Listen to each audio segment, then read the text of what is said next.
Novruz gəlir, yaz gəlir. Bəli, baharın gəlişi hər kəsi sevindirir.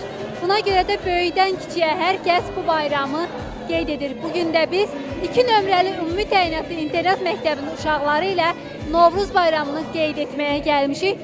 Görək uşaqlar bu bayramı necə qeyd edirlər. Bayramınız mübarək olsun.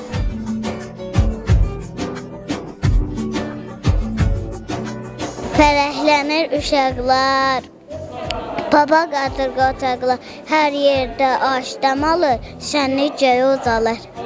Nə qəşəng şeir dedin Nicat. Nicat, de görüm sənin ən sevdiyin bayram hansıdır? Novruz. Adın nədir sənin? Məhəmməd, Sən kimsən, hansı obrazdasan? Keçəl. Keçəl. Keçəl, Novruz bayramını bəyənirsən? Bəli. Ən çox hansı adətlərdir?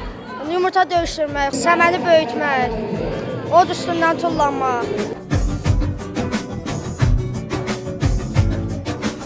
Bugün Novruz bayramı gəlib yurda yuvaya, şənlənir, gülür hamı, əylənir, gülür hamı.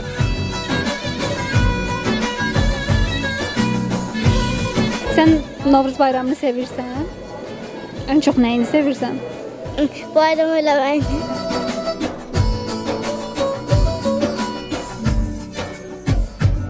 Həm əyləndik, həm güldürdük, həm insanların özünü götürdük və həm insanların özünə sevgi dolu baxışlarını daha yüksək göstərdik ki, yəni bu bayramda hamı gülər üzlü ola bilər.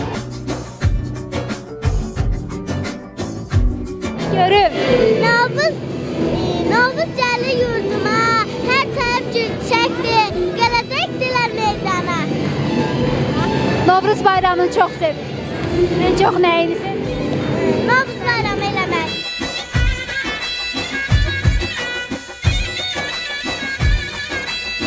Yoxsa səni də xoş gördük.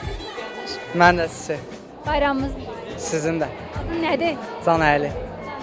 Necədir bayram? Novruz bayramını sevirsənmi? Ən çox hansı adətlər? Ümumiyyətlə bugünkü havanı bəyəndinmi? Bəli, bəli. Aços çosağa gəlsənə, gəlib salam versənə, çömçəni doldursana, çosanı yola salsana.